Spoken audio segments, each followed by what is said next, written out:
Marcus Reed's hands finally stopped shaking when he swallowed the 30th pill. That terrified him more than dying. Minus 36 degrees, alone in his truck on a Montana logging road, letters sealed for his 9-year-old daughter. Decorated Navy SEAL. 2 tours. 13 confirmed kills. Couldn't kill the memories that were killing him. He closed his eyes, ready for the cold to finish what Kabul started. Then headlights swept his mirror. A door opened. Boots crunched closer. A dog barked, and a woman's voice cut through the darkness. "Sir, I need you to open this door right now." Before we begin, I need you to do something. If this story moves you, if it makes you think about the veterans in your life, or the animals who save us in ways we don't expect, please subscribe to this channel. And leave a comment telling me what city you're watching from, so I can see how far these stories of hope and second chances travel. Now, let's begin where most stories are afraid to go, at the very edge, where a man decides he's done fighting. Marcus swallowed the first pill dry. His throat fought it, body rebelling even when his mind had quit. The truck cab smelled like old coffee and the pine air freshener his ex-wife had hung there 3 Christmases ago, back when she still thought he'd come home from Afghanistan whole. "You're a coward," he said out loud, voice cracking. "Emma deserves better than a coward." But Emma deserved better than the father he'd become too. The one who flinched at fireworks, who couldn't attend her school play because crowds made his hands shake, who'd missed her 9th birthday because he couldn't get out of bed that week, couldn't stop seeing the children in Kabul, the ones he'd carried to the airport fence, and the ones he hadn't reached in time.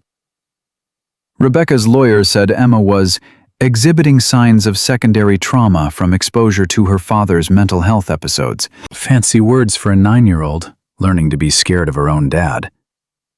The second pill stuck in his throat. Marcus coughed, eyes watering. His phone buzzed. He'd meant to turn it off. Rebecca's number flashed on the screen. He stared at it until it stopped ringing. 30 seconds later, a voicemail notification appeared. Marcus hit play before he could stop himself. "Daddy?" Emma's voice, small and hopeful. "Mom said I could leave you a message. We made cookies today, the ones with the M&Ms you like. Mom said maybe you could come over this weekend and have some, but I know you're probably busy with important stuff. That's okay. I just wanted to say I love you. And I drew you a picture at school, but Mom won't let me mail it until you give us your new address. Where do you live now, Daddy?" The message ended. Marcus's hand shook so hard he dropped the phone. It hit the floor mat, Emma's last word echoing in the frozen cab. The pill bottle slipped from his other hand, pills scattering across the passenger seat like small white accusations. "God," he choked out. "I can't do this. I can't keep doing this." But he'd already written the letters. Already driven 3 hours to a place where no one would find him until spring. Already made peace with the end, or something close enough to peace that his hands had finally stopped shaking. Until Emma's voice. Now they trembled worse than ever. Marcus grabbed for the pills, hands clumsy, desperate to finish what he'd started before he lost his nerve. His fingers closed around the bottle just as headlights swept across his rear window. He froze. Nobody came out here in winter. That's why he'd chosen it. The headlights stopped 50 yards back. A vehicle door opened, then closed. Footsteps crunching on frozen snow, getting closer. Marcus's SEAL training kicked in even through his despair, reading the footsteps. One person, light, probably female, walking with purpose, not caution. And something else.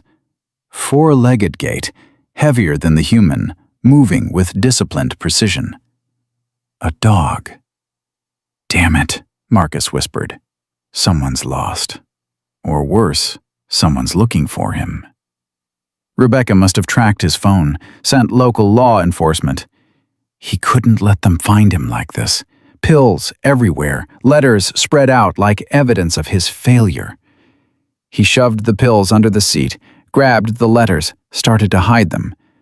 The knock on his window made him jump. A woman's face appeared in the frost-crusted glass. Dark hair pulled back, sharp green eyes, FBI jacket clearly visible in his dome light. "Sir, I need you to lower your window," she called, voice carrying the kind of authority people didn't argue with. Marcus didn't move. "Sir, I'm Special Agent Kate Morrison with the FBI. I need to speak with you. Please lower your window." FBI.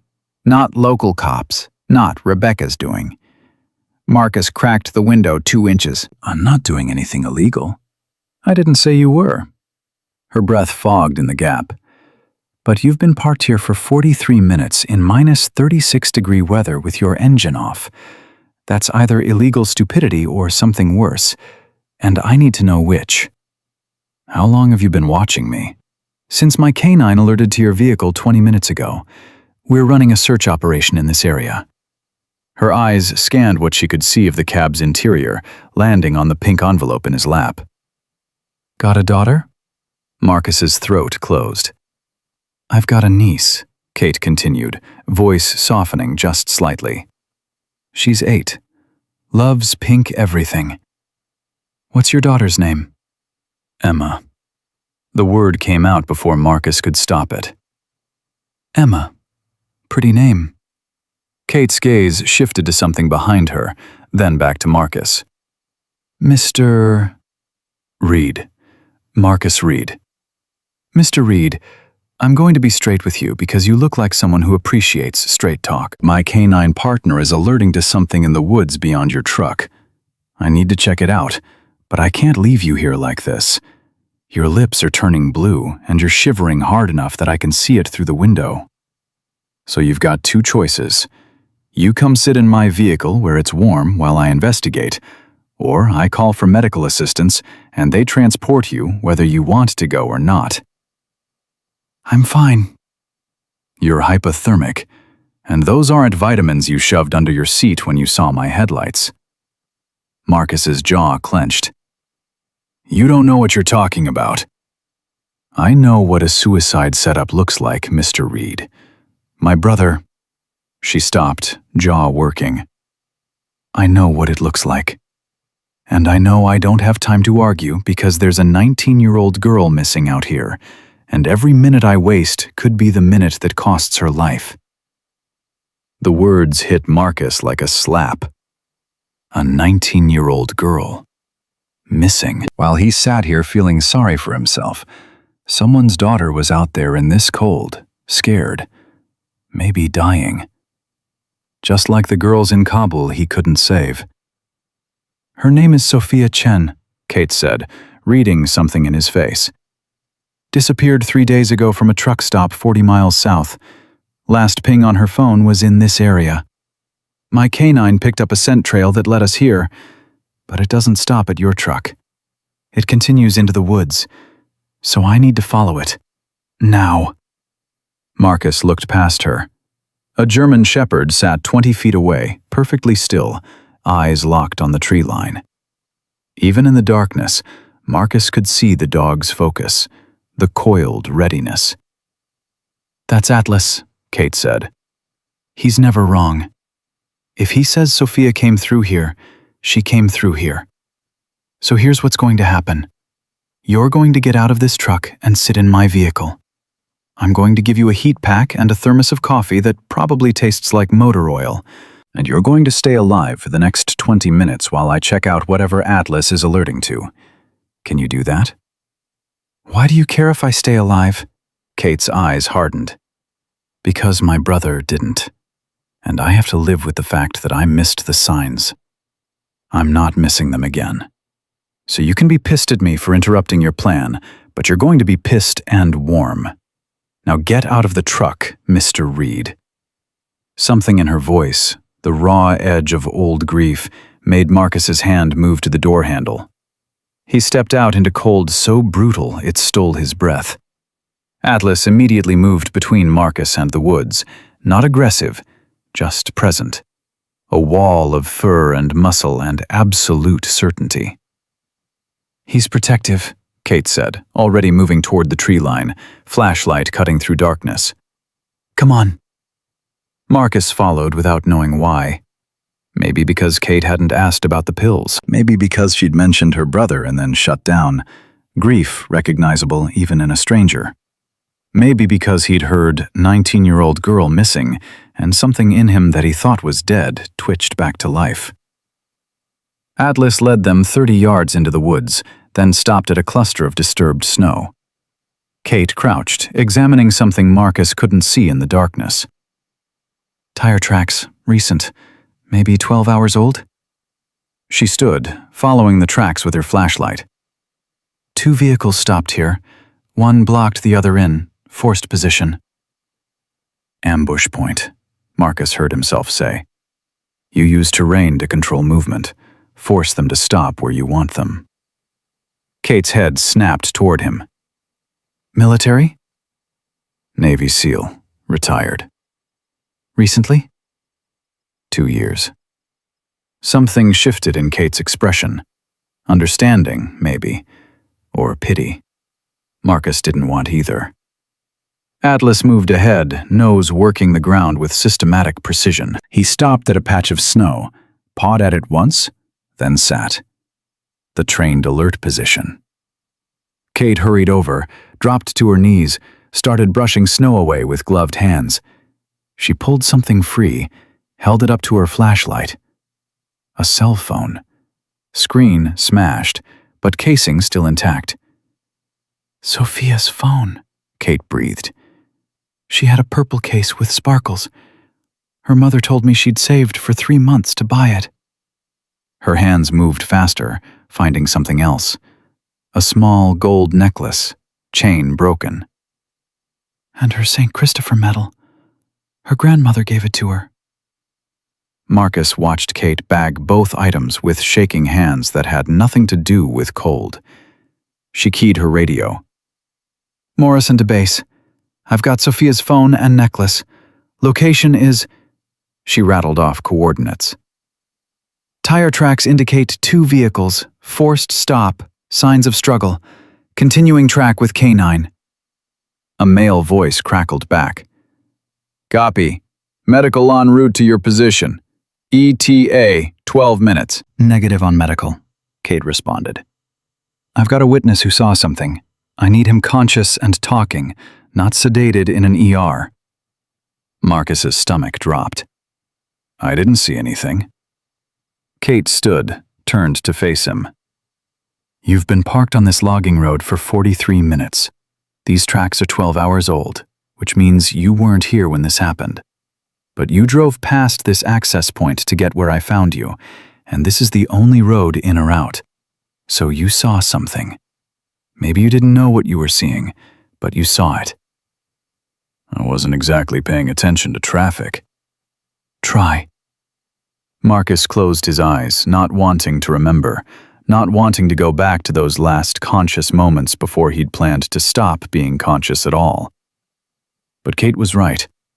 He had driven past this access point, and somewhere in his peripheral awareness there had been a white van, he said slowly. Commercial size. It was parked off the road, maybe 100 yards from here. 2 nights ago, late. I remember thinking it was weird because nobody comes out here. Kate's entire body went still. What else? There were people standing outside it. Men, I think. 2 of them. They were arguing. Did you hear what they were saying? Marcus shook his head, then stopped. Wait. One of them was speaking Russian. I recognized the language. We worked with Russian-speaking interpreters in Afghanistan. Kate's radio came alive with urgent chatter. She silenced it, eyes locked on Marcus. What were they doing? I don't know. I didn't care. I just wanted to... He stopped. You just wanted to get to a place where you could end it, Kate finished, voice flat. I get it. But Mr. Reed, that white van you saw? We've been tracking it for 8 months. It's part of a human trafficking network operating along the Canadian border. And if you saw it 2 nights ago, and Sophia's phone is here from 12 hours ago, that means they came back. They used this location twice. The weight of her words settled on Marcus's chest like a boulder. She's still alive, Kate said, and it wasn't a question, it was a decision. Trafficking victims are transported quickly, but not immediately. They break them down first, move them through holding locations. Sophia's been missing 3 days. We have a 72-hour window before they typically cross the border.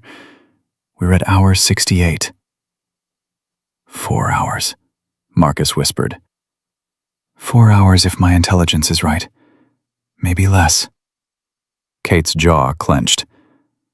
I need to know everything you remember about that van. Everything. Make, model, plates, damage, anything distinguishing. And I need to know exactly where those men were standing and which direction they were facing, because Atlas needs a starting point to track from. Why would they come back to the same location? Because it works. Remote, no cameras, no witnesses. Kate's voice hardened. Except you were a witness, Mr. Reed. You just didn't know it. Atlas whined, a small sound that didn't match his size. His nose pointed deeper into the woods, body vibrating with the need to move. He's got a scent, Kate said. But I need your information first or we're chasing blind. Marcus's brain fought through the fog of hypothermia and despair, trying to pull details from a night when he hadn't cared about anything except finding a quiet place to disappear. The van had been white, dirty commercial plates. One headlight was dimmer than the other, and the men... They threw something, Marcus said suddenly. Before they drove away, one of them threw something into the snow, near the tree line. The other one yelled at him for it, but in Russian, so I couldn't understand why. Kate's eyes widened. Show me where. Marcus led them back toward the road, trying to orient himself to where he'd been driving from. I think it was near that cluster of pines. They were arguing pretty loud. That's what caught my attention in the first place. Atlas needed no more direction. He surged toward the pines, Kate running behind him. Marcus followed, his legs unsteady but moving. The canine stopped at the base of a large pine, started digging with fierce determination. Kate dropped beside him, pulling snow away in handfuls. She found it wrapped in a plastic bag. A wallet. Inside, Sophia Chen's driver's license, credit card, and a photo of a younger girl. The little sister Marcus had seen on Sophia's social media before he'd looked away, unable to bear another child's face. But there was something else in the bag. A small notebook, pages filled with handwritten names, dates, and locations. Kate's hands shook as she photographed each page with her phone before carefully bagging the evidence. This is a movement log, she whispered. They're tracking shipments. Multiple girls, multiple locations, dates and handoff points. She looked up at Marcus, and her face held something fierce and terrible. You just handed me their entire network. Marcus couldn't speak. He'd driven past this spot planning to die, and he'd accidentally witnessed something that might save lives. The cosmic irony felt like God laughing. Kate's radio exploded with activity. Her team had been listening. Voices overlapped, urgent and electric, with the kind of hope that only comes when a cold case suddenly goes hot. Morrison, say again? You have a movement log? Confirmed. Witness saw the disposal. K9 located it exactly where the witness described. Kate stood, still staring at Marcus like he'd handed her salvation. Prepare to mobilize. I'm uploading photos now. Cross-reference locations with known trafficking routes. I want every address on this list under surveillance within the hour. Copy. What's the status of your witness? Kate looked at Marcus, really looked at him, saw the blue lips, the shaking, the pills he'd tried to hide, the pink envelope he'd been holding. Saw a man who'd come out here to die and instead became the key to saving lives he didn't know he could still save. My witness is cold, hypothermic, and in need of immediate medical attention, she said into the radio. But he's critical to this operation, and I need him coherent. Get me a mobile med unit, not an ambulance. Heat, fluids, and supervision. He doesn't leave my sight. Marcus opened his mouth to argue, but Kate cut him off. You're not going anywhere, Mr. Reed. Not tonight. Maybe not for a while. Her voice softened. You wanted to end this. I get it. But you're in the middle of something now. Something bigger than your pain. I need you. Sophia needs you. And if we move fast enough, maybe 5 other girls whose names are in this notebook need you too. I can't save anyone, Marcus said, the words hollow. I couldn't save my teammates. Couldn't save the kids in Kabul. Can't even save myself.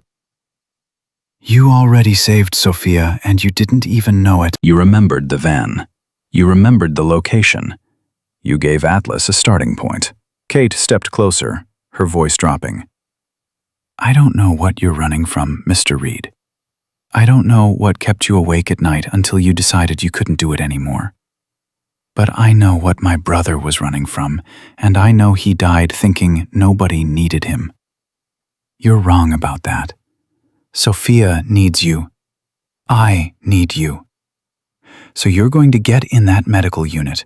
You're going to let them warm you up and get fluids in you. And then you're going to tell me everything you remember about that van and those men. And then what? And then we find Sophia Chen before her 4 hours run out. Atlas pushed against Marcus's leg, warm and solid.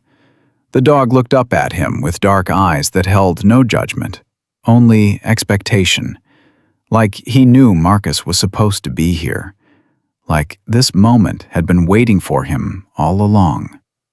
The medical unit arrived, lights cutting through the darkness. Paramedics moved efficiently, wrapping Marcus in warming blankets, starting an IV, checking vitals. Kate stayed close, phone to her ear, coordinating teams. Marcus let them work on him, numb with something that wasn't quite shock and wasn't quite relief. Emma's voicemail kept playing in his head. Where do you live now, Daddy? He didn't have an answer for her. Didn't know where he lived, or if he even wanted to live. But Sophia Chen lived somewhere too. Had a mother waiting for her, a little sister who probably asked the same question. Where's Sophia? When's she coming home? And maybe, just maybe, Marcus knowing where a white van had been parked 2 nights ago meant that little sister would get to see her big sister again. It wasn't redemption. It wasn't healing. But it was something. And after 2 years of feeling nothing but pain, something felt almost like hope. The 4th burned going in. Marcus watched the clear fluid drip into his arm and thought about all the times he'd done this for wounded teammates. Now he was the casualty, except his wounds didn't show on any scan. Your core temp is 89 degrees, the paramedic said. Her name tag read Chen. No relation to Sophia, probably, but Marcus flinched anyway. Another hour out here and you'd be dead. That was the idea, Marcus muttered. Chen's hands stopped moving. She looked at him with eyes that had seen too much. Well, congratulations on failing. Now hold still. Kate appeared at the open door of the medical unit, phone still pressed to her ear. I don't care if the judge is at his daughter's wedding. Wake him up. We need that warrant signed in the next 20 minutes or this entire operation falls apart. She lowered the phone, looked at Marcus. How's he doing? Vitals are stabilizing. He'll live. Good, because I need him thinking clearly. Kate climbed into the unit, dropped onto the bench across from Marcus. My team is pulling surveillance footage from every gas station and truck stop within a 100-mile radius. White commercial vans, rental plates, timeline matching your sighting. We've already got 3 possibles. Marcus closed his eyes, trying to pull more details from a memory he'd been trying to forget. The driver was tall, over 6 feet. Heavy coat, but he moved like someone who stayed in shape. Age? Couldn't tell. It was dark, and I wasn't exactly taking notes. What about his partner? Marcus frowned, concentrating. Shorter, maybe 5'9", 5'10". He's the one who threw the wallet. The tall one grabbed his arm, yelled at him. Then they both got back in the van and left. Which direction? North, toward the Canadian border. Kate's jaw tightened. Of course they did. She pulled out her phone, started typing rapidly. Our intel suggests they're using old mining roads to bypass border checkpoints. There's a network of abandoned service roads up there. Most of them don't even show up on modern maps. I know those roads, Marcus said before he could stop himself. Kate's head snapped up. What? Training exercises. We did winter survival training in this region. Some of the old mining tunnels make good shelter, and the roads are still passable if you know where you're going. Something shifted in Kate's expression. Not quite hope, but close. Could you map them? I haven't thought about those routes in years. But you remember them. Marcus did. Muscle memory, terrain recognition, the kind of knowledge that gets carved into your brain during training so brutal it becomes permanent. Some of them, not all. Some is more than we have now. Kate leaned forward. Mr. Reed, I'm going to be straight with you. We've been chasing this trafficking network for 8 months. We know they're moving girls through this region. We know they're using remote locations and quick transfers. But we've always been one step behind because they know this terrain better than we do. You're the first person we've found who might know it better than they do. I'm not a guide. I'm not anything anymore. You're a Navy SEAL who did winter survival training in this exact region, and who happened to witness a trafficking operation 2 nights ago. That's not nothing. That's not even close to nothing. Marcus looked down at his hands. They'd stopped shaking, but only because of the warm IV fluids flooding his system. His mind kept circling back to Emma's voicemail, to the pink envelope still in his truck, to the fact that 4 hours ago he'd been ready to die, and now someone was telling him he might be the key to saving lives. I don't know if I can do this, he said quietly. Can't or won't? What's the difference? Kate was quiet for a moment. When she spoke, her voice carried a weight that made Marcus look up. My brother said the same thing 3 years ago. I can't do this anymore, Katie. I just can't. I told him to tough it out, get some sleep, call me in the morning. He didn't call. The police did. Marcus's throat closed. So, when I ask if you can do this, I'm not asking if you want to. I'm asking if you're physically and mentally capable of looking at a map, pointing to locations you remember, and staying conscious for the next few hours while we try to find Sophia Chen before they move her across the border. Kate's eyes were hard and bright. Because if you can do that, you should. And if you can't, tell me now so I can find another way. And if I help you find her? What then? Then a 19-year-old girl gets to go home to her mother and little sister, instead of disappearing into a trafficking pipeline that will destroy her. That's not what I meant. Kate tilted her head. What did you mean? I meant what happens to me after. Do I go back to my truck? Do I finish what I started? The silence stretched between them like a wire pulled too tight. That's up to you, Kate finally said. I can't stop you from making that choice. But I can ask you to make it after we find Sophia, not before. Give her that much. Atlas pushed his head through the open door, looked at Marcus with those steady, dark eyes. The dog's presence felt like an anchor, something solid in a world that had been sliding away for 2 years. Marcus heard himself say, "Show me the map." Kate's phone buzzed before she could respond. She answered, listened for 10 seconds. Then her face went pale. When? Another pause. Jesus. Okay, I'm on my way. She stood, looked at Marcus. Another girl just got reported missing. Maria Santos, 22 years old, disappeared from a rest stop 90 miles south 2 hours ago. They're accelerating, Marcus said, the tactical part of his brain clicking into gear despite everything else. Ticking 2 within days means they've either got a shipment deadline or they're confident nobody's watching. Or both. Kate jumped out of the medical unit. Chen, keep him stable. I'll be back in 10 minutes. She stopped, turned back. Mr. Reed, I need you to think about those mining roads. Draw me anything you remember, anything at all. She disappeared into the darkness. Atlas hesitated, looking between Kate's retreating form and Marcus, then chose to stay. The dog jumped into the medical unit, settled on the floor near Marcus's feet. Chen handed Marcus a notepad and pen. You heard the lady. Marcus stared at the blank page. His hands wanted to shake again, but couldn't because of the IV. He started drawing from memory, rough lines that became roads, circles that marked tunnel entrances, X's where he remembered shelter points. His phone rang.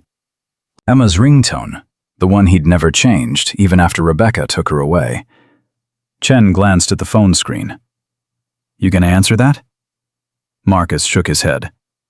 Kid? Daughter. How old? 9. Chen was quiet while she checked his vitals again. Then she said, My son is 12.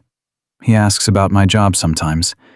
I tell him I help people who are having the worst day of their lives.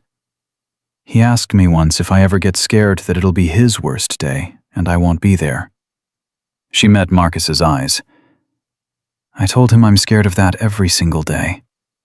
But I still go to work. Because somebody's kid is always having the worst day, and they need someone to show up. Sophia Chen related to you? No, but she could be. That's enough. Chen finished with the IV, started packing up supplies. You keep drawing that map. Agent Morrison doesn't ask for help unless she really needs it. Marcus looked down at his rough sketch. Roads he'd last traveled when he was younger, stronger, whole. Before Kabul, before Emma's custody hearing, before the pills and the letters and the frozen logging road. His phone buzzed with a voicemail notification. He didn't listen to it. Couldn't listen to it. Not yet. Kate returned 15 minutes later with 2 other agents. The man was tall and lean with close-cropped hair and tired eyes. The woman was shorter, dark-skinned, with wire-frame glasses, and the kind of stillness that suggested she didn't waste movement. This is Agent Owen Hatcher and Special Agent Tessa Morrow, Kate said. Owen, Tessa, this is Marcus Reed. He's our witness and our guide. Owen stepped forward, offered his hand. Marcus shook it, recognizing the grip. Military. Marines, Owen said, reading Marcus's face. Force Recon. Did 2 tours in Helmand. SEAL Team 3. Kabul. Something passed between them, the kind of understanding that didn't need words. Owen nodded once, sat down on the bench. Kate says you know the mining roads. Marcus showed them his sketch. These are the ones I remember from survival training. We used them because they're remote enough to simulate being behind enemy lines, but accessible enough to extract if someone got hurt. Tessa leaned in, glasses reflecting the overhead light. She pulled out a tablet, overlaid Marcus's sketch with a satellite map. These 3 match known service roads, she said, pointing. This one here, though, this doesn't show up on any current map. It wouldn't, Marcus said. The tunnel entrance collapsed in 2015. But there's a secondary access point about 2 miles east. We used it during training after the main entrance went down. Kate's eyes sharpened. Show me. Marcus traced the route with his finger. You'd never find it unless you knew what you were looking for. There's a depression in the terrain that looks natural, but it's actually the remains of an old ventilation shaft. You can fit a vehicle through if you're careful. Could you physically take us there? Marcus looked at Chen, who was monitoring his IV. She shrugged. His temp is up to 93. He's not going to die in the next few hours, but he's not running any marathons either. I don't need him to run, Kate said. I need him to point. Owen pulled up traffic cam footage on his phone. We've got 3 white vans matching your description. This one here was spotted at a gas station 40 miles north about 6 hours ago. Driver paid cash, kept his head down, but we got a partial on the plates. Marcus studied the grainy image. That's rental plates, Montana prefix. How do you know that? I rented a truck last week when my car broke down. Same format. Tessa was already typing. Running rental records now. Commercial vans, Montana prefix, rented in the last week. Her fingers flew across the tablet. Got it. White Chevy Express, rented 4 days ago from a place near the airport. Name on the rental agreement is Michael Patterson. Fake, Kate said immediately. Obviously. But the credit card attached is real. Ran through a Delaware LLC that's a shell for another shell. Tessa looked up. This is sophisticated. Not some random trafficking operation. This is organized, funded, and very careful. Owen leaned back. Except they got sloppy. Threw evidence in the snow where Reed could see them. They didn't get sloppy, Marcus said. Everyone looked at him. They got confident. When you're that far out, that remote, you stop thinking about witnesses because witnesses don't exist. I shouldn't have been there. Nobody should have been there. But you were, Kate said quietly. I was. Marcus looked at his sketch, then at the satellite overlay. If they're using these roads, they're moving at night. Minimal traffic, maximum darkness. And if they're heading for the border, they'll need a staging area. Somewhere to hold the girls before the final transfer. Like an old mining facility, Owen said. Marcus nodded. We used them for shelter during exercises. Some of them still have structural integrity. Power's usually gone, but you could run generators. And they're remote enough that nobody hears anything. Kate's phone rang. She answered, listened, then closed her eyes. How long ago? A pause. Send me the location. She hung up, looked at her team. We just got a tip from a trucker who saw 2 girls being walked into a building off Route 7. He said it looked wrong. Girls were stumbling, looked scared. Route 7 runs north, Tessa said, pulling up the map. It intersects with 3 of the mining roads Marcus marked. How far? Kate demanded. 40 minutes if we push it. Kate turned to Marcus. Can you ride? Chen started to protest, but Marcus cut her off.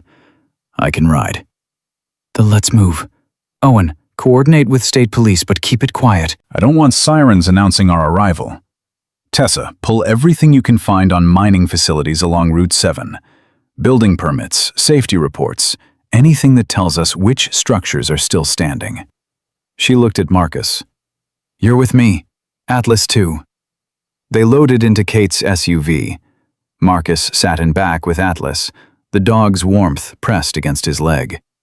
Owen drove, Kate rode shotgun, phone pressed to her ear coordinating the operation. Marcus watched the dark landscape blur past and tried not to think about how 3 hours ago he'd been ready to let this same landscape swallow him whole. Now he was racing through it, trying to save someone else from being swallowed instead. You okay back there? Owen asked, eyes flicking to the rearview mirror. No, Marcus said honestly. Good. I don't trust people who say they're okay when nothing's okay. Owen took a corner fast, tires gripping icy road. Kate tell you about her brother? Some. Tyler. Good kid. 24 when he ate his gun. Marines, like me. Afghanistan, like you. Came home, couldn't adjust, couldn't sleep, couldn't stop seeing things. Owen's voice stayed level. Kate found him. That kind of thing changes you.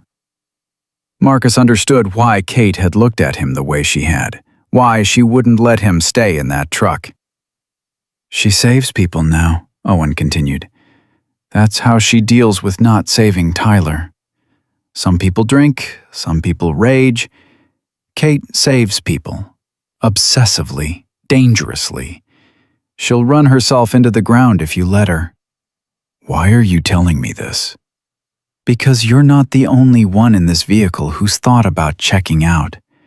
And if we're going into something bad tonight, I need you to know that Kate will throw herself in front of a bullet to protect you, not because she thinks you're worth more than anyone else, but because she couldn't protect Tyler. Don't let her do something stupid trying to save you from yourself." Marcus didn't know what to say to that. Atlas whined softly, pressed harder against Marcus's leg. The dog's breathing was steady, calm, like he knew something Marcus didn't. Kate ended her call, twisted in her seat to look back at Marcus. "We've got thermal imaging on 3 buildings along Route 7. 2 are showing normal heat signatures, probably maintenance or storage. The third one, though, is showing multiple heat sources in a pattern that doesn't match commercial activity." "How many sources?" 8. 6 clustered in one area, 2 moving separately. "Guards and captives," Marcus said. Kate nodded grimly. "That's what we think. Building records show it's an old processing facility, been abandoned for 15 years. But someone's been paying the property taxes. Shell company out of Wyoming." Tessa's voice came through the vehicle's speaker. "I traced the Shell company. It connects to the same network funding the van rental, and it connects to something else, a charity foundation based in Kalispell." "Charity?" Owen said. "Northern Hope Foundation. They claim to help at-risk youth. Tax filings show large donations, community grants, very clean paperwork. Too clean." Kate's expression darkened. "They're laundering money through a charity, taking trafficking profits, washing them through legitimate-looking donations, then using that clean money to fund operations." Marcus felt sick. "How many girls have they moved?" "Based on the movement log we found, at least 40 over the past 18 months. 40 lives, 40 daughters, sisters, mothers, 40 families destroyed while some organization dressed it up as charity work." Atlas shifted, his head lifting toward the windshield. A low growl rumbled in his chest. "What's he got?" Owen asked. Kate checked her phone. "We're 2 miles from the target building." She looked at Marcus. "You still with us?"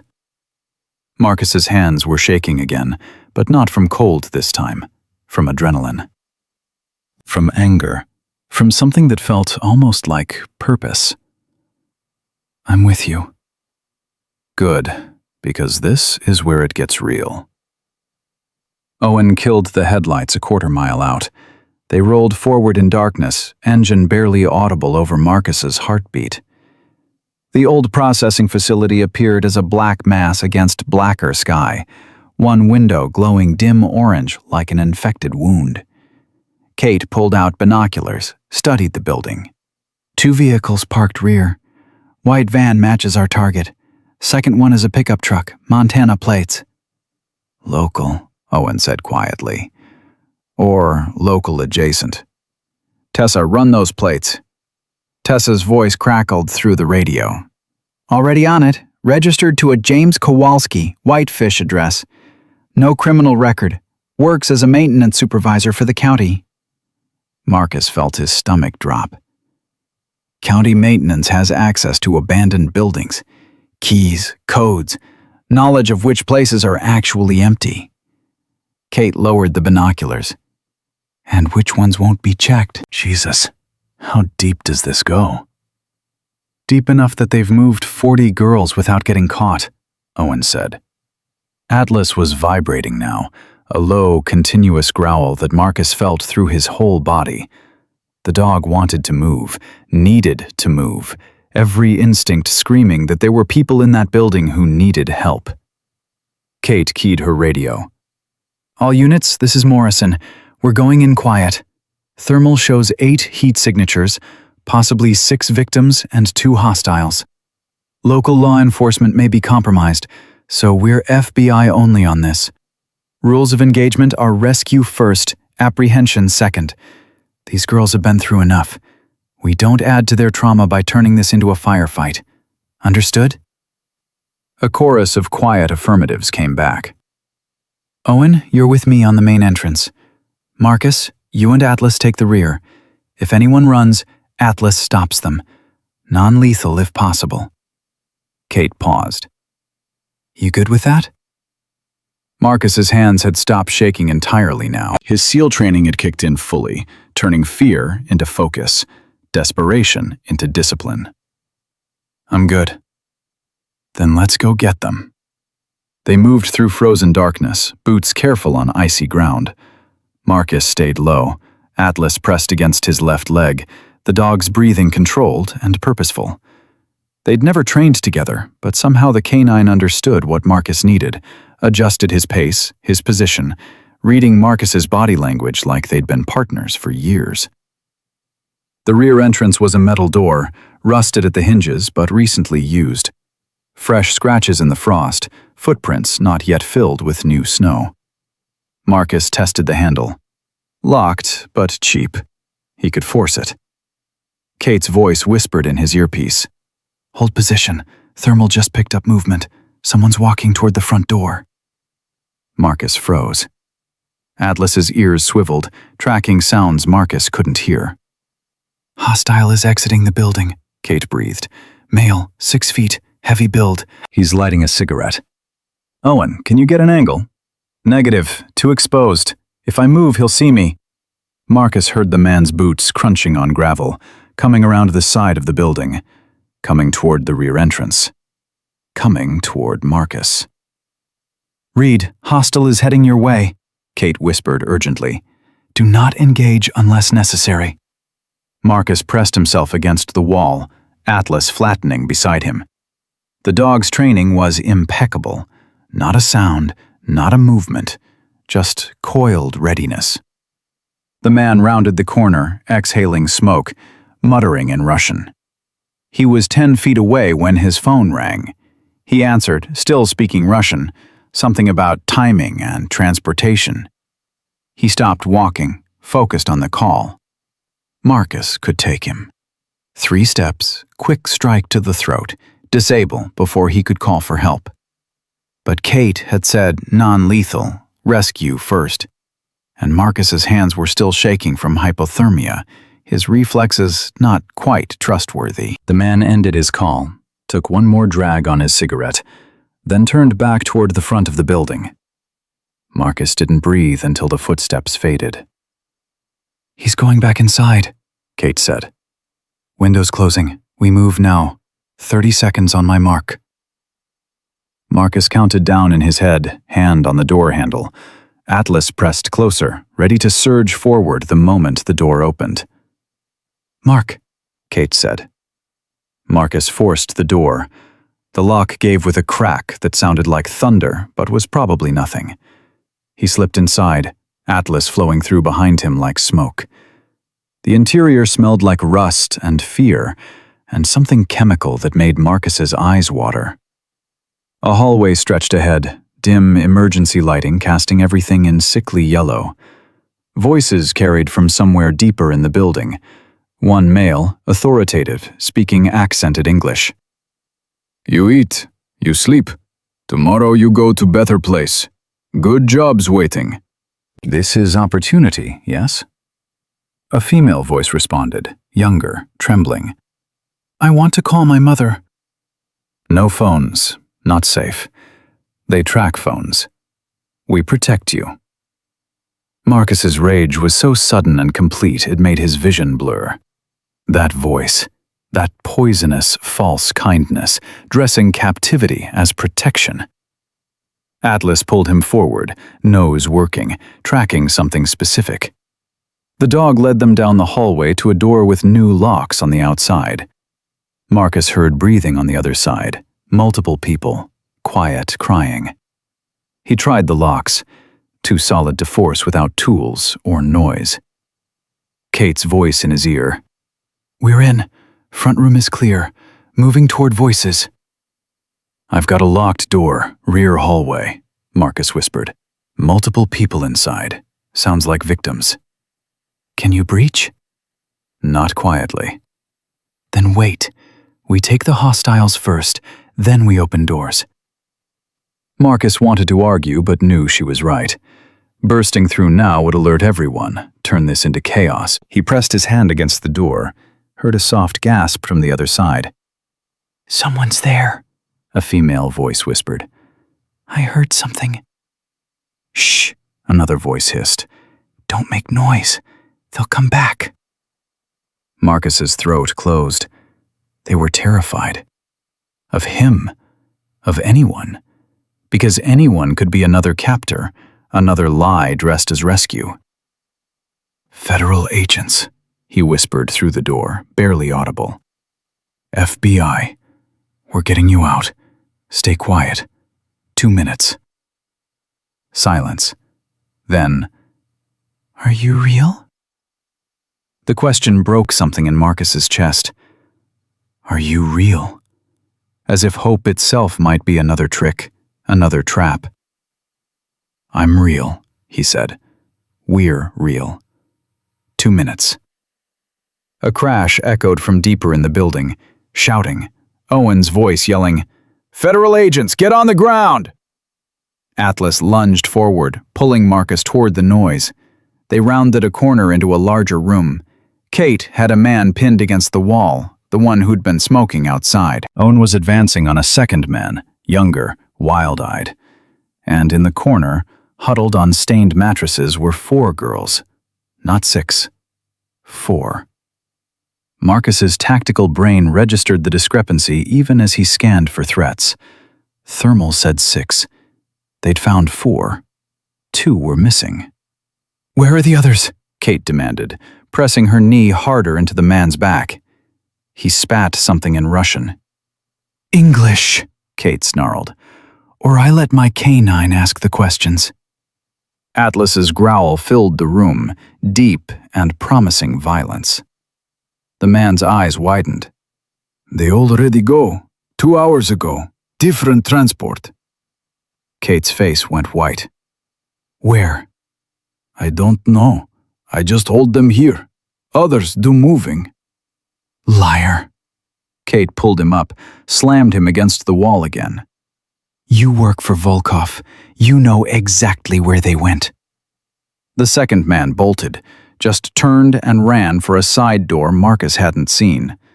Owen lunged but missed. The man was fast, desperate. "Atlas, stop him," Marcus commanded. The canine exploded forward, 80 pounds of trained aggression covering 20 feet in seconds. He hit the running man at the knees, brought him down hard.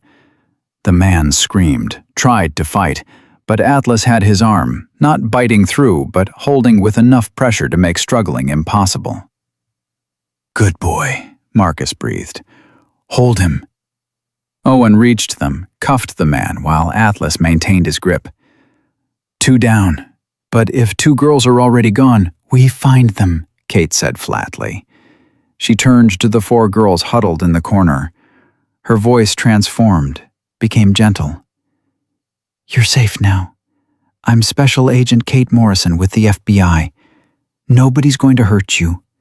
Is anyone injured? Does anyone need medical attention right away?"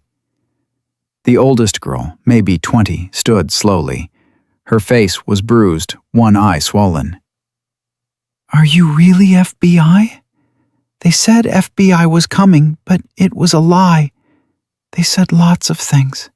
"I'm really FBI." Kate pulled out her badge, moved slowly so as not to spook them. "See? And that's Agent Hatcher. And that's Marcus Reed, he's helping us. The dog's name is Atlas. He's friendly when he's not working." The girl looked at Marcus, at Atlas, still holding the second man, then back at Kate. "Sophia and Maria. They took them already. 2 men came, different from these ones. They said it was time for the final transport." Marcus felt his stomach plummet. How long ago? I don't know. Maybe 2 hours? We don't have phones. We don't know what time it is. 2 hours. That's why Thermal had shown 6 signatures when they approached. Sophia and Maria had already been moved. Kate was on her radio immediately. Tessa, we need an APB on 2 missing girls, Sophia Chen and Maria Santos. Last seen 2 hours ago, likely in transport, heading north. Poll every camera, every traffic stop, every— Kate, Owen interrupted, his voice strange. He was looking at his phone, face pale. We've got a problem. What kind of problem? The kind where Sheriff Cooper just posted on social media that FBI agents are conducting an unauthorized raid in his county, and all concerned citizens should be vigilant. The room went silent. He just burned our operation, Kate whispered. He just told the entire network we're here. Marcus understood immediately. If Sophia and Maria are still in transport, whoever's moving them now knows law enforcement is active. They'll change routes, go to ground, maybe cross the border immediately. Or worse, Tessa's voice came through the radio, tight with fear. They'll eliminate the evidence. Kate's face transformed into something hard and terrible. Get me Sheriff Cooper on the phone. Now. Kate, he's not going to. Get him on the phone, or I'm driving to his office and dragging him out by his throat. 30 seconds later, a male voice came through the speaker, jovial and false. Agent Morrison, I understand you're conducting operations in my county without proper notification. That's a serious breach of protocol. Cut the act, Cooper. You just compromised an active rescue operation. 2 girls are in the wind because you couldn't keep your mouth shut. Now, Agent Morrison, I'm sure we can discuss this like professionals. You're on someone's payroll. Northern Hope Foundation, Volkov's network, I don't care which. But you just signed death warrants for 2 trafficking victims to protect your income stream. The silence on the other end lasted too long. I don't know what you're talking about, Cooper finally said, but his voice had lost its false warmth. Then explain why you posted about our operation 30 seconds after we breached. Explain why you filed exactly 0 reports about suspicious activity at this facility. Explain why your deputy's vehicle was spotted at 3 known trafficking waypoints.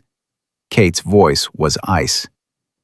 You're done, Cooper. And when I prove you're connected to this network, I'm going to make sure you spend the rest of your life in a federal prison thinking about the girls you helped destroy. She ended the call. Owen looked at her. That was either brilliant or really stupid. Both. But now he's panicking, and panicked people make mistakes. She turned to Tessa's voice on the radio. Pull Cooper's financials, phone records, everything. I want to know every person he's talked to in the last 6 months. Marcus was staring at the 4 rescued girls, trying to imagine what Sophia and Maria were going through right now. Scared, realizing something had changed, knowing their time was running out. His phone buzzed in his pocket. Rebecca, 3rd call in an hour. He answered without thinking. Not a good time. Marcus, where are you? Emma's teacher called. She told her class today that her daddy is a hero who saves people. I told her you're sick, that you're getting help, but she insists you're on a mission. Where did she get that idea? Marcus looked at the 4 girls Kate was gently guiding toward the door, at Atlas sitting calm and alert, at Owen calling for medical and victim services, at Kate's face set in absolute determination to find the 2 who were still missing. She got it from me, Marcus said quietly. I called her yesterday, told her I was helping someone. Rebecca was silent for a moment. Are you? Or is this another— I'm helping someone, multiple someones. And I need to go, Rebecca. But tell Emma I love her. Tell her I'm trying. He hung up before she could respond. Kate was next to him suddenly, voice low. We've got a lead. Traffic cam caught a vehicle matching our description 20 miles north, heading toward the border. But Marcus, they're moving fast. If we don't intercept in the next hour, they'll be across and gone. Then we intercept. It's going to be dangerous. High speed, potentially armed suspects, low visibility. You're hypothermic, exhausted, and technically a civilian. I can't ask you to. You're not asking. I'm telling you I'm going. Marcus met her eyes. I saw that van 2 nights ago. I was supposed to die, and instead I saw something that led us here. I'm not stopping until Sophia and Maria are safe. You understand me? Kate searched his face, then nodded once. Owen, get these 4 girls to medical. Coordinate with victim services. Tessa, keep pulling financials on Cooper and anyone connected to him. Marcus and I are going after Sophia and Maria. Kate, you need backup, Owen started. I've got backup. She looked at Atlas, then at Marcus. Let's go. They ran for the SUV. Atlas jumped in back, Marcus beside him. Kate gunned the engine before her door was fully closed. Traffic cam lost them after Highway 12, she said, driving too fast for the icy roads. But there are only 3 routes from there to the border. 2 are main highways with checkpoints. The 3rd is the old mining road, Marcus finished, the one I marked on the map. They're using it because it bypasses official crossings. Can you navigate it in the dark? I did it in a blizzard during training. I can do it now. Kate's phone rang. She answered on speaker.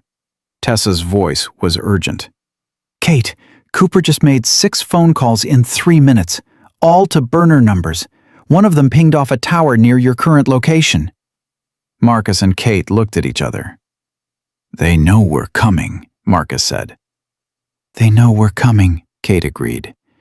She pressed the accelerator harder. Doesn't matter. We're coming anyway. Atlas barked once, sharp and sure. Agreement. Purpose. Hunt. Marcus's phone buzzed again. Emma, this time, a text.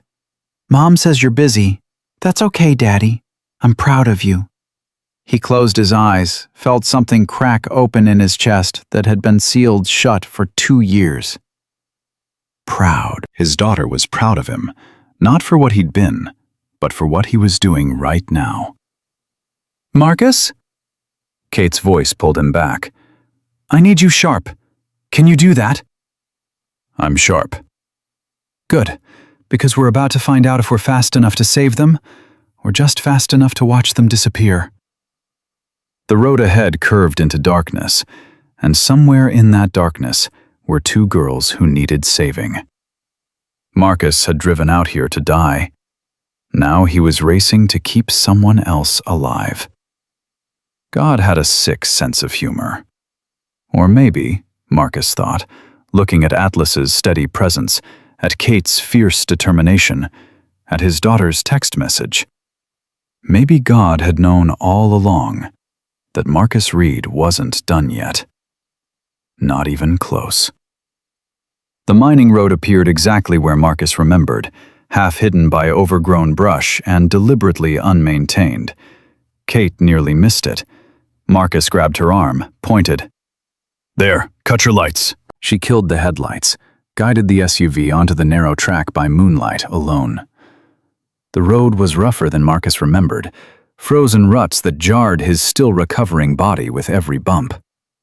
Atlas braced himself in the back seat, eyes fixed forward. How far does this run? Kate asked, voice tight. 3 miles to the first junction, then it splits. Left goes to the collapsed tunnel entrance. Right continues toward the border, eventually meets up with a logging road that crosses into Canada. They'll go right. Unless they know we're behind them, then they might try to lose us in the tunnel system first. Kate's knuckles were white on the steering wheel. Tell me there's only one way through those tunnels.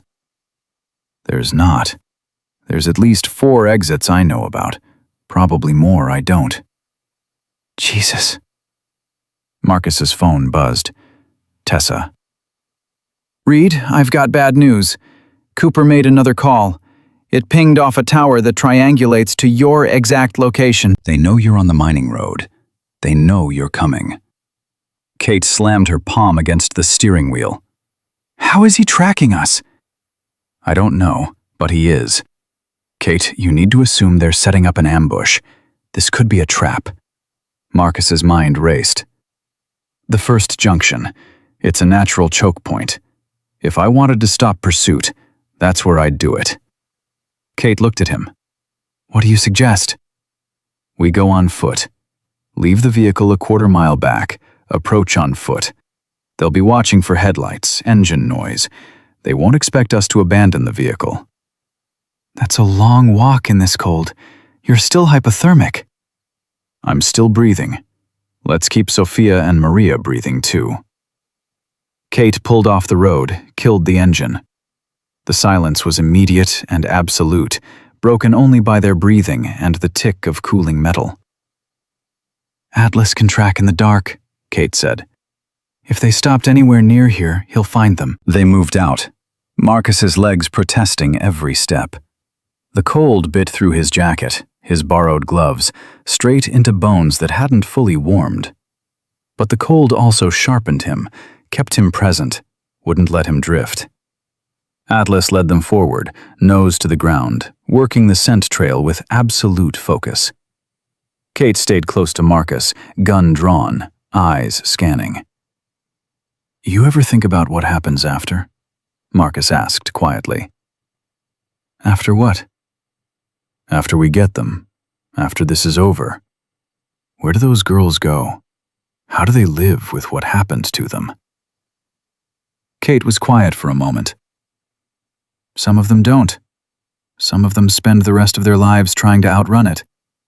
Some of them get help, get therapy, find ways to survive. Some of them even find ways to help others, turn their pain into purpose. She paused. And some of them, like my brother, decide they can't carry it anymore. Which one was he? The kind that tried to outrun it, or the kind that tried to help? He tried both. Neither worked. Kate's voice cracked. He left me a note. You want to know what it said? Marcus wasn't sure he did, but he nodded. It said, I'm sorry I'm not strong enough. That's it, that's all. Like strength was the issue.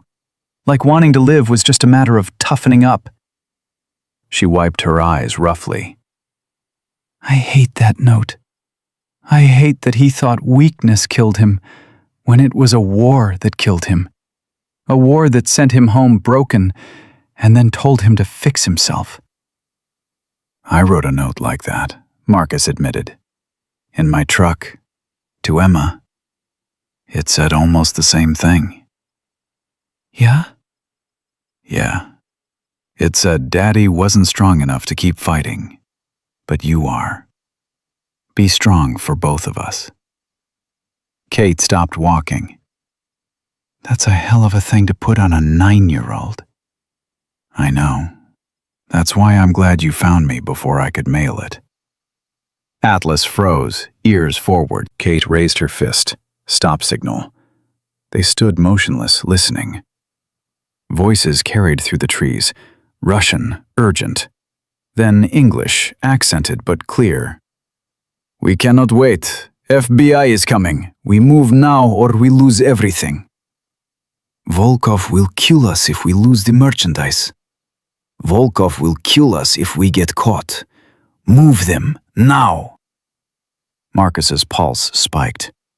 They were here, close. Close enough to hear, which meant close enough to save. Kate whispered into her radio. Owen, what's your ETA? 15 minutes, maybe 10 if I break every traffic law in Montana. Make it 5. We've got eyes on suspects and we're moving in. Kate, wait for backup.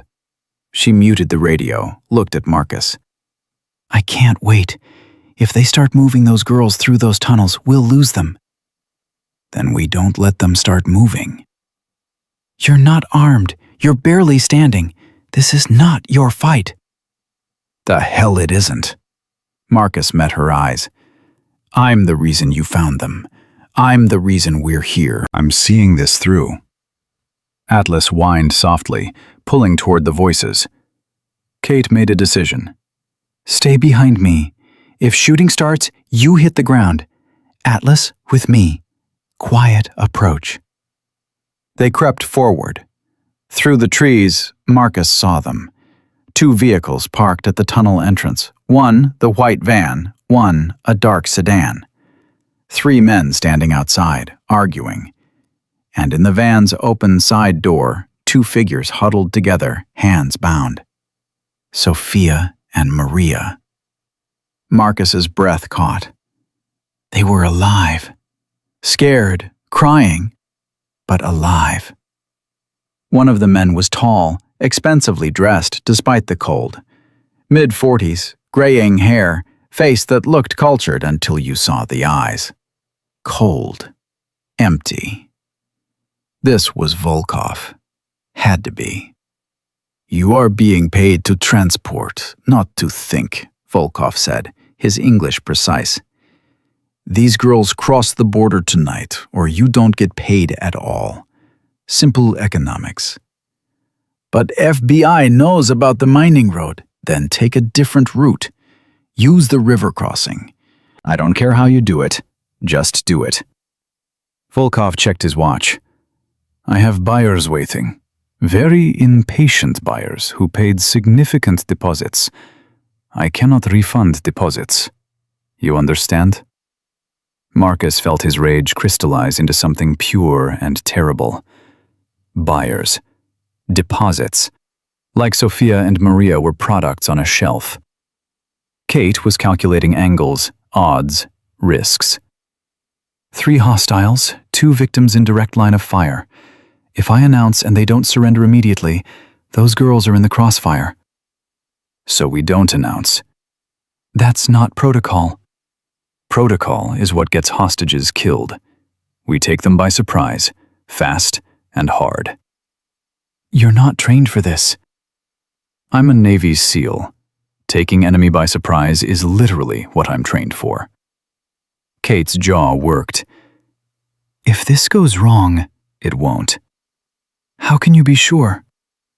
Because I didn't survive freezing to death just to watch those girls disappear. Marcus looked at Atlas. Can he separate one target from the group? He's trained for it. But Marcus, if you're suggesting what I think you're suggesting, you take Volkov. Atlas takes the man closest to the van. I'll handle the third one. You're unarmed. I've killed men with my bare hands. I can take one more. Kate stared at him, saw something in his face that made her nod. On my count. 3, 2... Atlas lunged before she reached 1. The dog had seen something they hadn't, reacted on pure instinct. He hit the man nearest the van like a missile, took him down with a snarl that shattered the night's silence. Kate was moving immediately, gun up. FBI! Hands up! Now! The second man reached for his weapon. Kate shot him in the shoulder, clean and precise. He went down screaming. Volkov grabbed Sophia, pulled her from the van, knife appearing from nowhere. He pressed it to her throat. Stop, or she dies! Kate froze. Let her go. This is over. Nothing is over. I walk away, or she bleeds. Choose quickly. Marcus was already moving. While everyone's attention was on Volkov and Kate, he'd circled through the trees. Now he was behind the sedan, 20 feet from Volkov's back. The third man, the one Marcus was supposed to handle, spotted him, raised his gun. Marcus dove, felt the bullet crack past his ear. He rolled, came up, closed the distance. The man tried to adjust his aim, but Marcus was too fast, training overriding every physical complaint his body was making. He hit the man's wrist, sent the gun flying, followed with an elbow to the throat. The man dropped, gasping. Volkov spun, saw Marcus. His eyes widened. You're the one in the truck, the one who was supposed to be dead. Surprise, Marcus said. Volkov's knife pressed harder against Sophia's throat. A thin line of blood appeared. I will kill her. No, you won't, Kate said. Because the moment you do, you lose your only leverage, and I put 3 rounds in your chest. But if you let her go right now, you get to live. Maybe even make a deal. Testify against your network. Give us names. You might see daylight again before you're 80. I know how your deals work. Life in prison or life in a slightly different prison. Some choice. Marcus stepped closer. Let me offer you a different choice. Marcus, stand down, Kate warned. He ignored her, kept walking toward Volkov, slow and steady. You said I was supposed to be dead. You're right. 2 nights ago, I drove out here planning to eat a bottle of pills and let the cold finish it. I was done, finished, ready to quit. Touching story, Volkov sneered. What's your point? My point is, I didn't die. Instead, I saw your van, saw you throw evidence in the snow, saw enough to bring this whole thing down. Marcus was 10 feet away now. I was supposed to die, and instead I ruined your entire operation. You think that's coincidence? I think you're stalling. I think God kept me alive specifically to destroy you. So here's your choice. Let that girl go and take your chances with the FBI. Or keep holding her and find out what a man with nothing left to lose is capable of. Volkov's eyes flickered between Marcus and Kate. Marcus could see him calculating, weighing options. Maria, still in the van, screamed. Sophia, duck! Sophia dropped her weight, went completely limp. Volkov, surprised, lost his balance for half a second. That's all Marcus needed. He covered the last 10 feet in a blur, grabbed Volkov's knife hand, twisted hard. Volkov cried out, dropped the knife. Marcus drove his knee into Volkov's stomach, then his elbow into Volkov's face. The man crumpled. Kate was there immediately, cuffing Volkov while he was still dazed. Clear! All hostiles down! Atlas released the man he'd been holding, trotted to Marcus, pressed against his leg. The dog was barely winded. Marcus dropped to his knees beside Sophia, hands shaking as he checked the cut on her throat. Shallow, barely more than a scratch. You're okay, he said, voice rough. You're safe. It's over. Sophia stared at him with wide, terrified eyes. Are you really FBI? No. I'm just someone who saw your face on a phone and couldn't let it go. Maria was screaming in the van, terrified. Kate climbed in, speaking softly, reassuring. It's okay, honey. It's okay. You're safe. We're FBI. We're here to help. Nobody's going to hurt you. Sirens wailed in the distance. Owen's backup, finally arriving. Marcus sat back on his heels, hands still shaking. Sophia was crying, Maria was crying, Kate was calling for medical, Atlas was licking his hand. And Marcus realized he was crying too. Not from pain, not from fear, from relief. From the overwhelming, crushing relief of having saved someone. Of having mattered. Of having been in the exact right place at the exact right time to make the difference between life and death. Thank you, Sophia whispered. Thank you, thank you, thank you. Marcus couldn't speak, could only nod. Kate appeared beside him, pulled him up. You good? No, but I'm getting there. That was either the bravest or stupidest thing I've ever seen. Both. Definitely both. Owen arrived with 3 other agents and 2 ambulances. The chaos of securing the scene, treating the injured, documenting everything. Marcus stood off to the side, letting the professionals work. His phone buzzed. Rebecca. Emma saw the news, she said without preamble. Local station is reporting a human trafficking bust, FBI operation. They showed footage of you in the background helping a girl into an ambulance. Marcus, what the hell is going on? I helped, Marcus said simply. Someone needed help, and I gave it. Rebecca was quiet for a long moment. Are you okay? No, but I'm alive, and I want to stay alive. That's new. Emma wants to talk to you. Put her on. Emma's voice came through, excited and scared. Daddy, are you hurt? The news said there were bad guys with guns. I'm not hurt, baby. I'm okay. Just tired. Did you really help save those girls? I helped. A lot of other people did too. We worked together. Mom says you're a hero. I told her I already knew that. Marcus closed his eyes, tears streaming down his face. I love you, Emma. More than anything. I love you too, Daddy. When can I see you? Soon. Real soon. I promise. After he hung up, Kate found him. Media's going to want statements. How do you want to handle this? I don't. I'm not the story. Sophia and Maria are. They're safe because of you. They're safe because you listened to me about the van, because Atlas tracked them, because Owen backed us up. I was just one piece. An important piece. Kate put her hand on his shoulder. Marcus, I need to know. Are you going to be okay? Because if I saved you tonight just to have you go back to that truck, I'm not going back to that truck. I can't promise I'll be okay. Can't promise the bad days won't come back. But I can promise I'll fight them.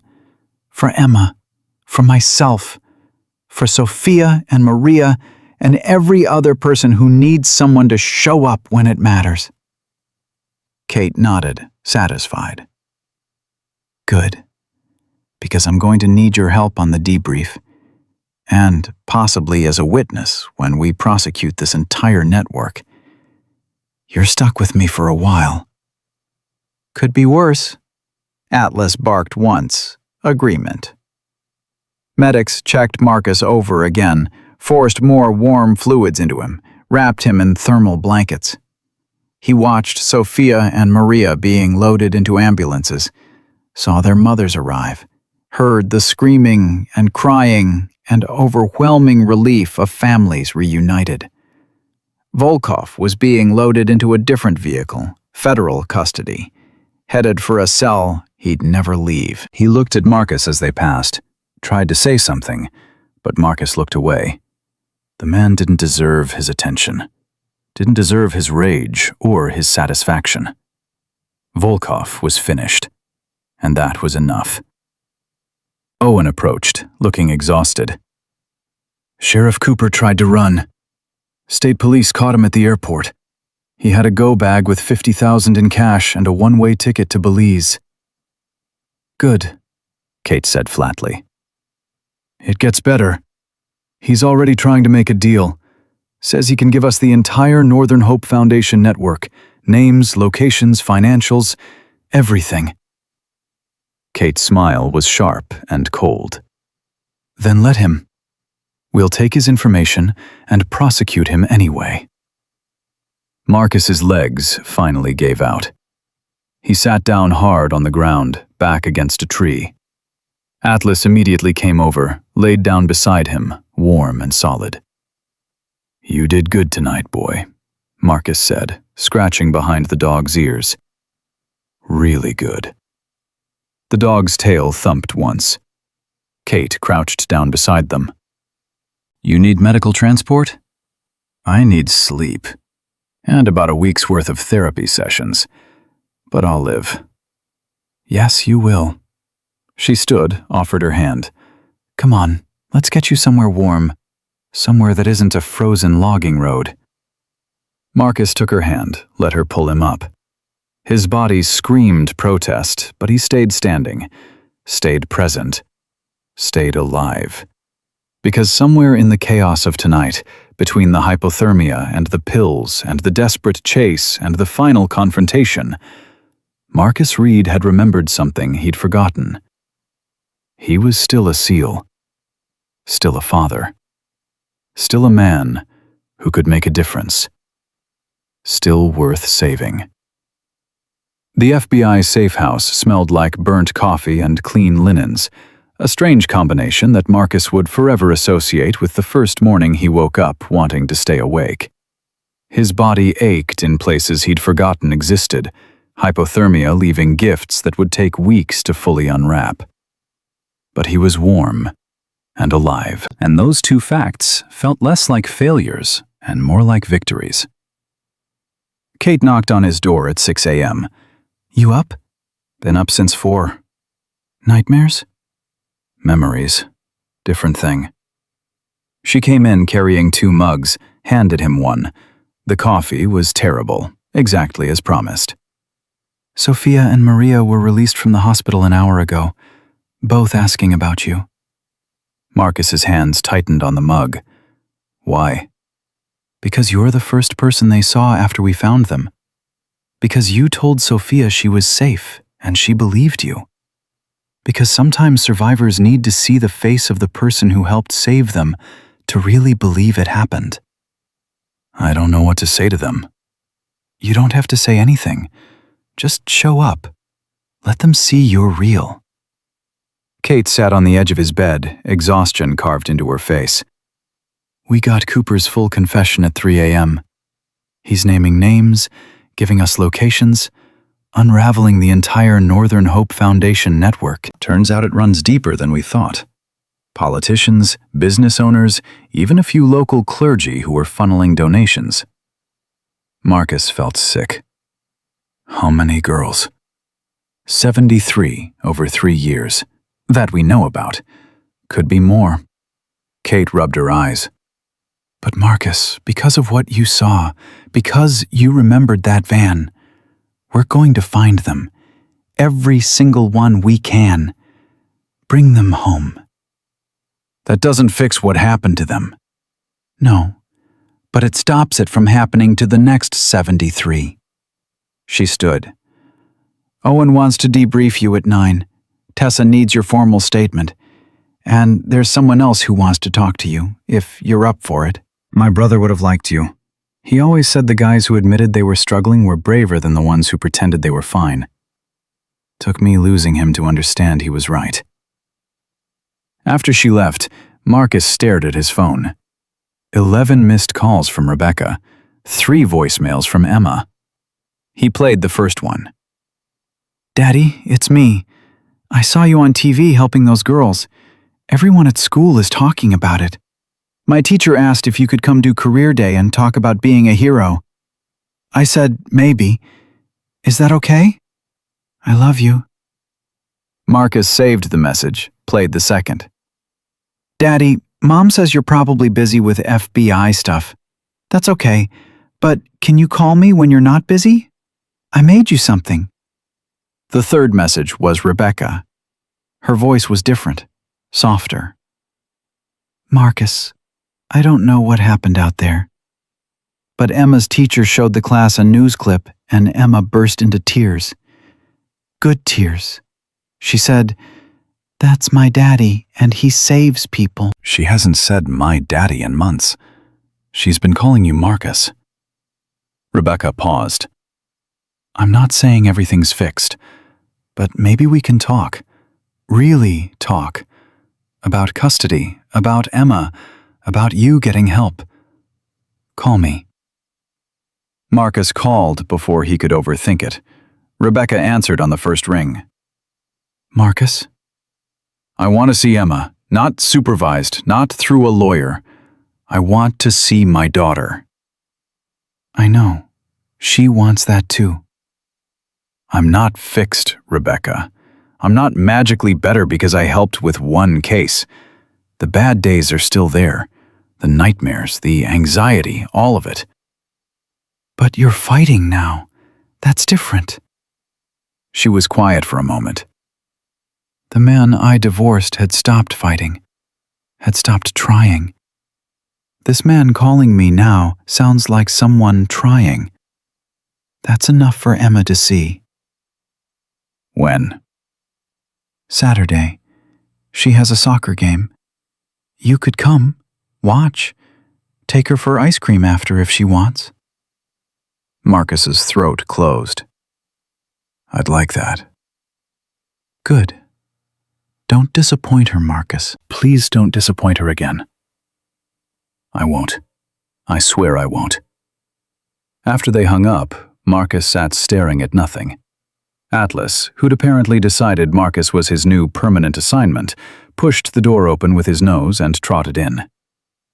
You're supposed to be Kate's dog, Marcus said. Atlas jumped on the bed, curled up next to him, put his head on Marcus's leg. The dog's eyes held something that looked almost like understanding. Yeah, Marcus whispered. I know. Me too. Owen's debrief took 3 hours. Every detail, every moment, mapped and documented. Tessa recorded everything, her precise questions pulling out information Marcus didn't know he'd retained. Timelines, descriptions, exact words Volkov had used. You're a good witness, Tessa said finally. Most civilians crack under this kind of questioning. You've got discipline. SEAL training. They drill it into you. They also drill in resilience, adaptation, survival. She closed her tablet. Kate told me about your truck, about what you were planning. Marcus tensed. I'm not here to judge. My sister tried 3 times. 3rd time worked. She was 17. Tessa's voice stayed level. What I learned from losing her is that sometimes people need a reason to stay that's bigger than themselves. You found yours in Sophia and Maria. That's not weakness. That's being human. I don't feel like I found anything. I feel like I stumbled into it. Most people stumble into their purpose. Very few get a roadmap. She stood. Kate wants you to meet the girls this afternoon. You don't have to, but I think it would help them. And maybe help you too. The meeting happened in a victim services office, neutral territory designed to feel safe. Sophia sat with her mother, a small woman who couldn't stop touching her daughter's hand, checking that she was real. Maria was with her younger sister, who looked at Marcus like he'd walked out of a superhero movie. This is Marcus Reed, Kate said gently. He's the one who remembered the van, who helped us find you. Sophia stood slowly. Her throat was bandaged where Volkov's knife had cut. Her eyes were older than they'd been 4 days ago. Trauma aged people in ways that didn't show on calendars. Thank you, she said. The words were simple, but carried weight that made Marcus's knees weak. I'm sorry I didn't see more, didn't do more. I was in a bad place that night, and I almost missed. But you didn't miss, Sophia interrupted. You saw. You remembered. You came. She stepped closer.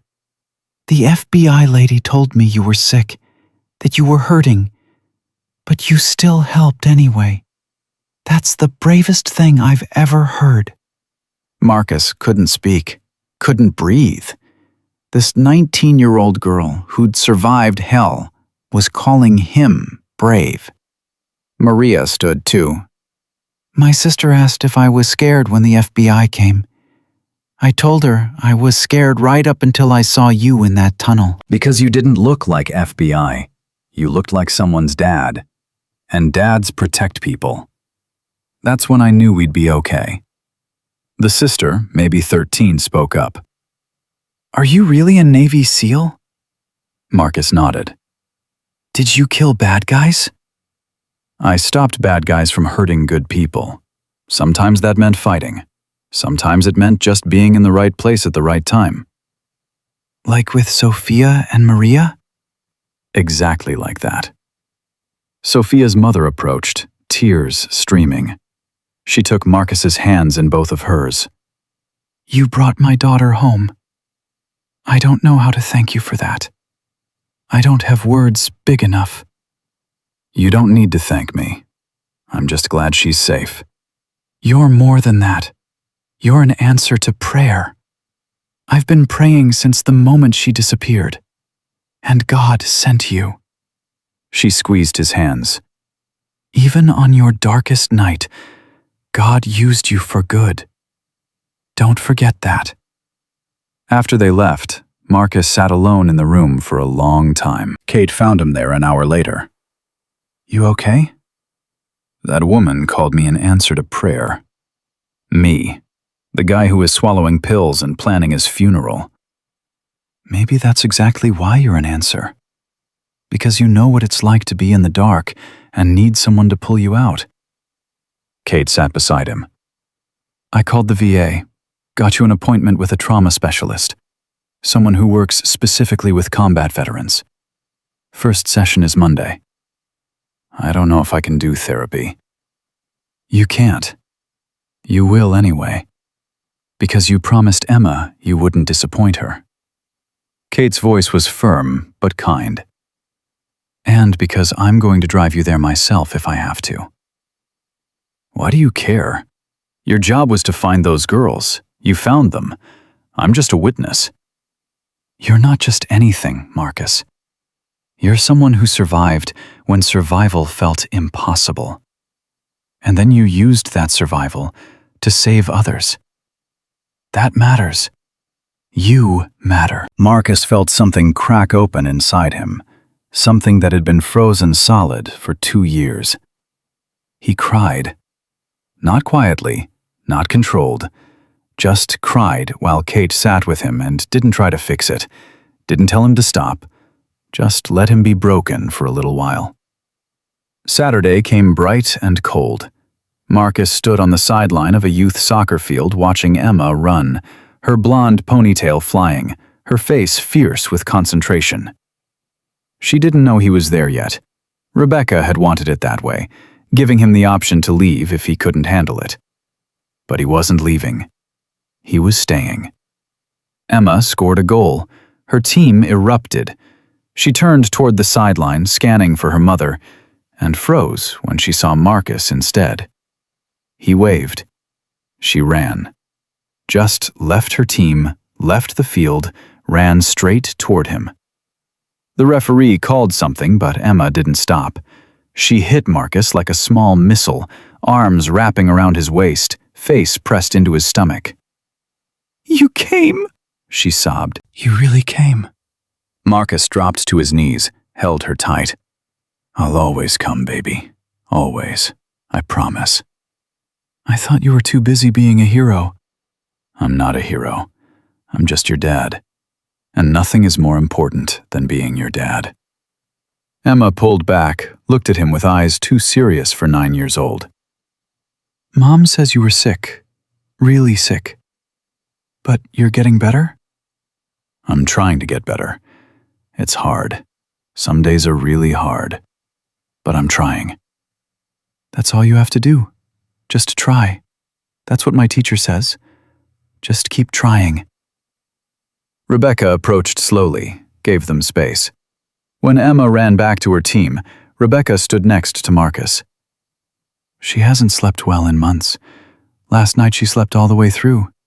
First time since the divorce." "Because she knew I was coming?" "Because she has hope again. Kids need that. Hell, we all need that." Rebecca looked at him. "I'm not saying we're getting back together. Too much has happened. But I am saying you can be her father again. Really be present. If you keep fighting." "I'll keep fighting." "Good. Because that little girl deserves a dad who shows up." Marcus watched Emma play, watched her laugh with her teammates, watched her just be a kid. And for the first time in 2 years, he let himself imagine a future. Not a perfect future, not a future without pain or struggle, but a future where he was present, where he mattered, where Emma had a father who fought to stay alive because she needed him. Monday's therapy appointment was brutal. Dr. Sarah Chen, the trauma specialist, didn't let him hide. She asked questions that stripped him bare, made him talk about Kabul, about the children he couldn't save, about the guilt that had been eating him alive. "You're carrying dead children who were never your responsibility to save," she said bluntly. "You're a soldier, not God. You did what you could with what you had." That has to be enough, or you'll destroy yourself trying to save everyone. "But I didn't save them."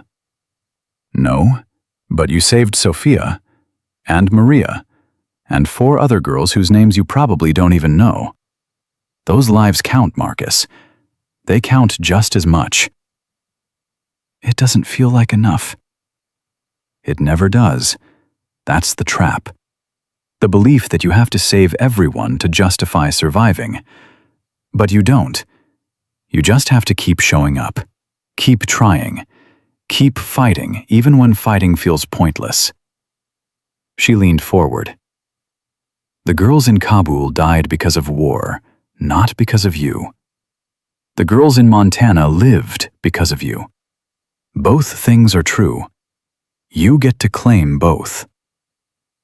Marcus left that session exhausted and raw and somehow lighter. Like she'd given him permission to be human instead of a superhero. Kate called that night. "Volkov's trial date is set. 6 months. They're going to need you to testify."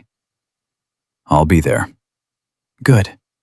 Also, FBI's serious about that recruitment offer. They want to create a specialized unit for human trafficking cases in remote terrain. They want someone with winter warfare experience to help train agents, someone who knows what it's like to survive when survival seems impossible. Are you offering me a job?" I'm offering you purpose, a way to turn your pain into something that helps others. But it's your choice. You can say no. Marcus thought about Sophia and Maria, about the 73 girls they'd identified, about the ones they hadn't found yet. "Tell them I'll think about it." Fair enough. Oh, and Marcus, Atlas has officially requested a transfer. He wants to work with you permanently. "Dogs can't request transfers." This one did. Sat outside my office for 3 hours until I called the canine coordinator. They said he's bonded to you. It happens sometimes. A dog decides who he belongs to, and that's that. Kate's voice was warm. "Congratulations. You've been adopted." 6 months later, Marcus stood in a federal courthouse watching Volkov being led away in chains. 47 years. Life, effectively. The judge had been brutal in his sentencing, calling Volkov a predator who dressed greed as charity and destroyed lives for profit. Sophia testified. So did Maria. So did 14 other girls they'd found and brought home. So did Marcus. When the verdict was read, Sophia's mother turned to Marcus and mouthed, "Thank you," across the courtroom. Emma was in school, but she'd made Marcus a card that morning. It had a drawing of a man and a dog with the words, "My hero dad," written in purple crayon. He carried it in his pocket during his testimony, like a talisman. Kate found him after. "You did good up there." "I just told the truth." "That's all we ever need. The truth." She handed him a folder. "Official offer. FBI consultant position. Training division." You'd be teaching agents how to survive in extreme environments and how to approach witnesses who might be dealing with trauma. Marcus looked at the folder. 6 months ago, he'd been ready to die. Now someone was asking him to teach survival. "I'm still in therapy twice a week. Still have bad days. Still wake up at 3 a.m. sometimes convinced I'm back in Kabul." "I know. That's exactly why you're the right person for this job. Because you know what it's like to fight, and you know what it's like to need help fighting. Our agents need to learn from someone who's lived both sides."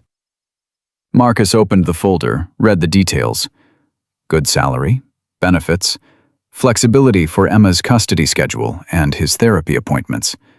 A chance to do something that mattered. "Can Atlas come?" "Atlas is part of the package. They're actually listing him as your partner." Kate smiled. You're a team now, officially. Then yes, I'm in.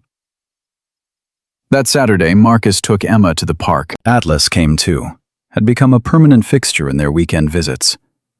Emma threw a ball, Atlas retrieved it, and Marcus watched his daughter laugh without a shadow in her eyes. Dad, Emma said suddenly. can I ask you something? Anything? Were you really going to die that night? Before you saw the van? Marcus's breath caught. Rebecca must have told her something, or she'd overheard. Kids always overheard more than adults wanted them to. He sat down on a bench, pulled Emma close. Yeah, baby, I was. I was hurting really bad, and I thought dying would stop the hurt. But it didn't stop. You're still here. I am, and I'm really glad I am. Me too. Because if you died, we couldn't do this. She leaned against him. And I really like doing this. Marcus kissed the top of her head, felt tears sting his eyes. Me too, baby. Me too. Atlas came over, dropped the ball at Marcus's feet, then pushed his head into Emma's lap. The dog had decided Emma was also his responsibility, protecting her with the same fierce loyalty he showed Marcus. Atlas loves you, Emma said, scratching the dog's ears. He knows you needed him. He's a pretty smart dog. The smartest. He saved you, didn't he? Like you saved those girls. Yeah, he did. Emma looked up at Marcus with eyes that held wisdom too old for 9 years. Then we all saved each other. You and Atlas and the FBI lady and those girls. Everyone saved everyone. Marcus realized his daughter was right. Salvation wasn't a straight line from hero to victim. It was a web, connecting people who needed each other in ways they didn't always understand. He'd saved Sophia and Maria. Kate had saved him. Atlas had saved all of them by finding what humans missed. And Emma, just by being Emma, had given him a reason to keep fighting when fighting felt pointless. Yeah, baby, Marcus said quietly. Everyone saved everyone. 2 years later, Marcus stood in front of a room of FBI recruits, Atlas sitting calmly beside him. He was teaching them about extreme weather survival, but really he was teaching them about mental survival. About showing up even when showing up was the hardest thing in the world. Some of you are going to see things that break you, he told them. Things you can't unsee. People you can't save. That's the job. But here's what I learned. Breaking isn't failing. Staying broken is. You get help. You talk to someone. You fight for your own survival the same way you fight for victims' survival. You understand me? They nodded, young and determined, and not yet scarred. 4 years ago, I was a Navy SEAL planning my own funeral. I'd given up, checked out, was done. Then I saw something that led to saving 6 lives, and those 6 lives saved mine. You never know when your darkest moment might be the exact moment someone else needs you most. So you fight. You keep fighting because someone out there needs you to stay alive. After class, a young agent approached. Sir, I've been struggling. Since my last assignment, I can't sleep, can't eat. I thought about... She trailed off. Marcus put a hand on her shoulder. Call this number, right now. Tell them Marcus Reed referred you. They'll get you help, real help. Don't wait. She took the number with shaking hands. Does it get better? Some days yes, some days no. But you learn to carry it. And eventually, carrying it doesn't hurt as much. You'll get there, I promise. That night, Marcus video called Emma. She was 14 now, confident and fierce, planning to study criminal justice in college. She wanted to help people, she said, like he did. "Dad, my teacher asked if you'd come speak at our career day again. Everyone loves hearing about the dog." Atlas is the real star of this operation. "Nah, you're the star. Atlas is just the cool sidekick." Marcus laughed. It came easier now, the laughter. The joy. Still had bad days, still needed therapy, still took medication to keep the darkness back.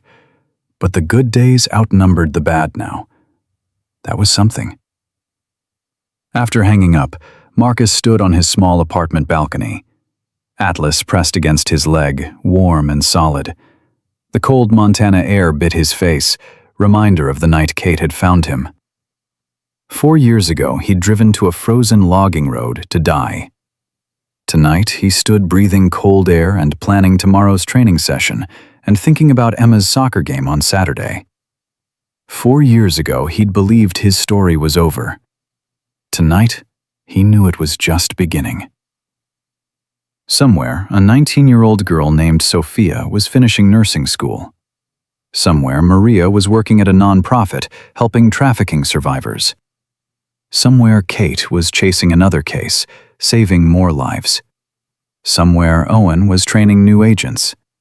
Somewhere, Tessa was building cases that would bring justice. And somewhere, 22 veterans would die today by their own hands. 22 families would shatter. 22 futures would end before they should. But tomorrow, Marcus would teach a class, would answer his daughter's call, would take Atlas for a run, would show up for his therapy appointment, would keep fighting. Because he'd learned the hard truth that had kept him alive when nothing else could. You don't have to save everyone. You just have to show up. Keep trying. Keep fighting. And sometimes, on the nights when the darkness feels too heavy to carry alone, you call someone. You ask for help. You hold on one more day. And one more day becomes one more week, becomes one more year, becomes a life worth living after all. Marcus Reed had driven to the edge of the world to disappear. Instead, he'd found 6 girls who needed saving, and discovered he was worth saving too. That was 4 years ago. Tonight, he was alive. And alive was everything.